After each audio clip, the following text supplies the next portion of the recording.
Hi friends, నమస్తే. ఈరోజు వీడియోలో నేను దోశలు అలాగే మసాలా దోశ కూడా చేశాను. ఇవి మనం ఎప్పుడు చేసుకునే దోశలే కదా అనుకుంటాం, కానీ ఇందులో ఒక సీక్రెట్ ఇంగ్రీడియంట్ వేశాను. అది వేసుకుని మరి ఇలా దోశలు చేసుకున్నారంటే చాలా క్రిస్పీగా ఉంటాయి. అలాగే మనం హోటల్కి వెళ్ళి తినే దోశల కన్నా ఇవి చాలా టేస్టీగా ఉంటాయి. ఒకసారి ట్రై చేసి చూడండి. దీంట్లోకి నేను చట్నీ కూడా చేశాను, అలాగే పొటాటోతో మసాలా కూడా చేశాను ఫ్రెండ్స్. ఇది చాలా సింపుల్గా చేసుకోవచ్చు. చూడండి, పిల్లలు కూడా చాలా ఇష్టంగా తింటారు. ఒకసారి ఇది ఎలా చేసుకోవాలో ఈ వీడియోలో చూద్దాం. ఫస్ట్ నేను ఇక్కడ ఒక 3 గ్లాసులు రేషన్ రైస్ తీసుకున్నాను.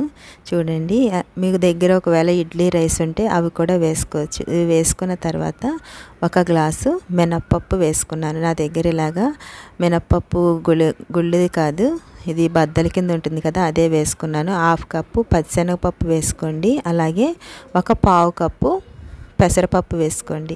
పెసరపప్పు వేసుకోవడం వల్ల దోశలు చాలా క్రిస్పీగా వస్తాయి, అలాగే పల్చగా కూడా వస్తాయి. టేస్ట్ కూడా బాగుంటుంది. ఒక హాఫ్ టీ స్పూన్ మెంతులు వేసాను. అలాగే 1 గ్లాసు అటుకులు వేసుకోండి. అటుకులు నేను ఇవి కొంచెం లావుగా ఉన్న అటుకులే వేసుకున్నాను ఫ్రెండ్స్. వేసుకుని ఇదంతా ఒకసారి కలుపుకున్న తర్వాత ఒక 4-5 సార్లు దీన్ని కడగాలి. కడిగిన తర్వాత ఇలాగ మంచినీళ్ళు వేసుకుని ఒక 5 నుంచి 6 గంటల సేపు ఇలాగ నానబెట్టుకోండి.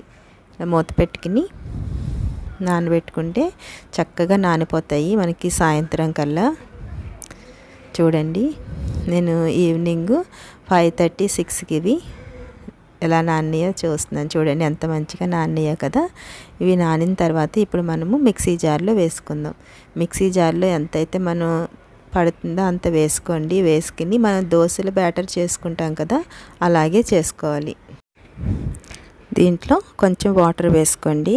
వీడియో లెంత్ ఎక్కువైపోతుందని అనుకోవద్దు ఫ్రెండ్స్. మీరు ప్రతిదీ కూడా చూసి చేసినట్టయితే చక్కగా వస్తుంది. చూడండి, మనకి పిండి మెత్తగా అయింది అనుకోవడానికి ఇలాగ బబుల్స్ కింద వచ్చినాయి. చూసారా?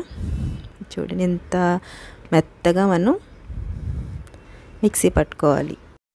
చూడండి, ఇలా చూసారా ఎంత సాఫ్ట్గా ఉందో. ఇలా మిక్సీ పట్టిన తర్వాత మనకి ఉన్న పిండి అంతా కూడా ఇలాగే మిక్సీ పట్టేసుకోండి.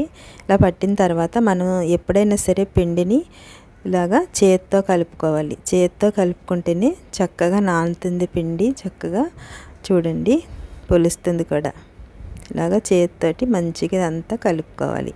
ఇలా కలిపిన తర్వాత చూసారా, దీన్ని కూడా మూత పెట్టుకుని మనకి 8 అవర్స్ పక్కన పెట్టుకోవాలి. నేను మార్నింగ్ బ్రేక్ఫాస్ట్ కోసం చేశాను.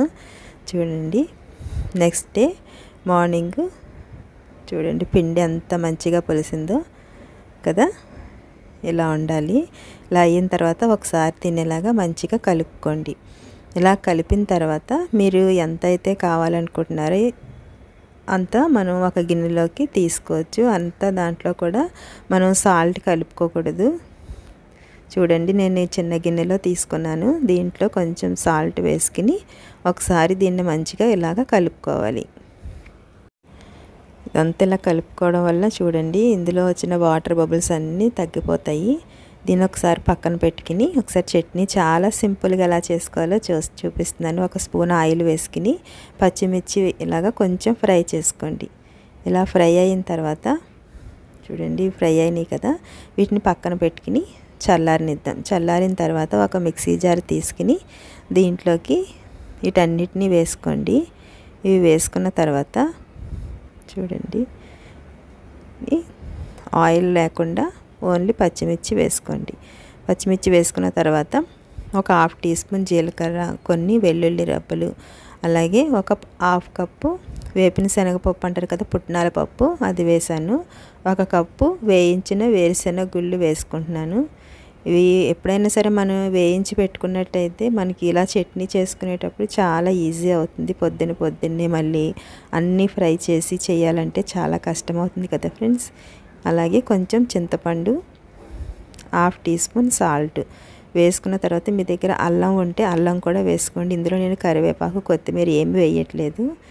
ఇదిలాగా మంచిగా వాటర్ వేసుకుని మిక్సీ పట్టుకోండి. మిక్సీ పట్టిన తర్వాత నేను ఒక స్పూన్ ఆయిల్లో ఆవాలు, జీలకర్ర, కరివేపాకు, కొత్తిమీర, అలాగే ఎండుమిర్చి వేసుకుని ఇలాగా తాలింపు చేసుకున్నాను. ఇలా తాలింపు చేసుకుంటే బాగుంటుంది చట్నీ.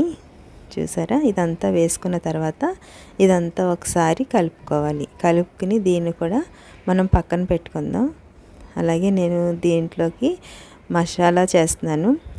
ఆలు మసాలా ఉంటుంది కదా, అది స్టఫింగ్ ఒకసారి మనం చాలా సింపుల్గా చేసుకోవచ్చు. ఇది కూడా ఎలా చేసుకోవాలో చూద్దాం. 1 స్పూన్ ఇలాగా ఆయిల్ వేసుకున్న తర్వాత పచ్చెనగపప్పు, మినప్పప్పు, ఆవాలు, జీలకర్ర అలాగే ఎండుమిర్చి వేసుకుని ఒకసారి ఇలాగా ఫ్రై చేసుకోండి. ఇలాగా మంచిగా ఫ్రై అయిన తర్వాత దీంట్లో 1/2 టీ స్పూన్ అల్లం వెల్లుల్లి పేస్ట్ వేస్తున్నాను. ఒకసారి అల్లం వెల్లుల్లి పేస్ట్ చాలామంది వేయరు, కానీ అల్లం వెల్లుల్లి పేస్ట్ వేస్తే పొటాటో ఫ్రైలో అయినా ఇలాగ మనం మసాలా చేసుకునేటప్పుడైనా చాలా టేస్టీగా ఉంటుంది. ఇలాగా ఫ్రై అవ్వాలి. ఇలా ఫ్రై అయిన తర్వాత ఇప్పుడు దీంట్లో నేను 1/2 టీ స్పూన్ పసుపు వేసుకుంటున్నాను. అలాగే 1/2 టీ స్పూన్ సాల్ట్ కూడా వేసుకోండి. వేసుకుని ఇదంతా ఒకసారి కలుపుకోండి. కలిపిన తర్వాత నేను 3 మీడియం సైజు పొటాటోస్ని కుక్కర్లో ఉడికించాను ఫ్రెండ్స్. ఇలా కుక్కర్లో ఉడికించుకుంటే కొంచెం ఇలాగా మంచిగా మెత్తగా ఉడుకుతాయి.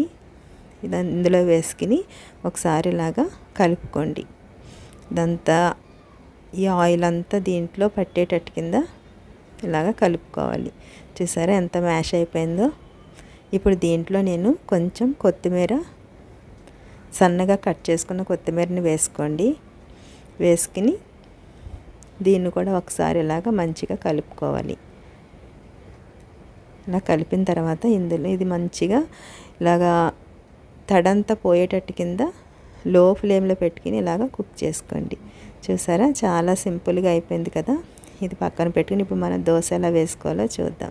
ఇలా ఒక 2 డ్రాప్స్ ఆయిల్ వేసుకుని దీన్ని ఇలాగా టిష్యూ పేపర్తో ఇలా తుడిచేసుకోండి. తుడుచుకున్న తర్వాత ఇది ఒకవేళ బాగా హీట్ అయింది అనుకుంటే కనుక ఇలా కొంచెం వాటర్ చిలకరించినట్టయితే కొంచెం మీడియం హీట్లోకి వస్తుంది ప్యాను. అప్పుడు దోశ కూడా చాలా మనం ఇలా స్ప్రెడ్ చేసేటప్పుడు గట్టి అంట రాకుండా చక్కగా దోశ అనేది మంచిగా వస్తుంది. ఈ టిప్స్ మీరు పాటించి దోశలు వేసినట్టయితే పేపర్ దోశలా వస్తాయి.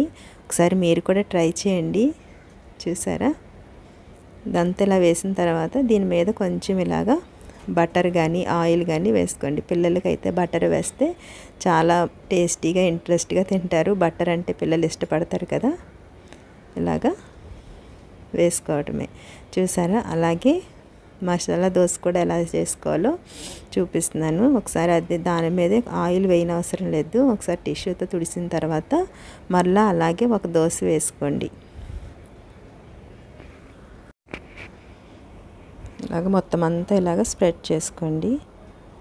నాది ప్యాన్ కొంచెం పెద్దది కదా, అందుకని చెప్పి నేను పెద్ద దోశలు వేసుకుంటున్నాను. ఎందుకంటే చిన్న చిన్న దోశలు ఒక 2-3 వేసివ్వాలి. అదే మన పెద్ద దోశ అయితే ఒక 2 వేస్తే సరిపోతుంది.